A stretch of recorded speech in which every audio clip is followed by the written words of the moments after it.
Let's take a look at the Galaxy S21 and S21 Plus.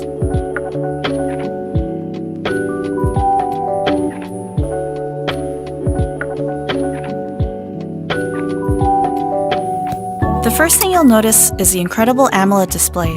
Both the S21 and S21 Plus have displays that are flat with minimal bezels, vivid colors, and super smooth refresh rate.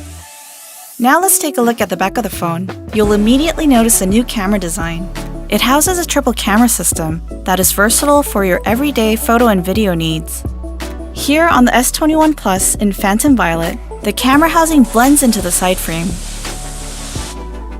The S21 is, of course, smaller than the S21 Plus, but both give you a large display experience in a compact form factor. And they have a haze finish, which means less fingerprints.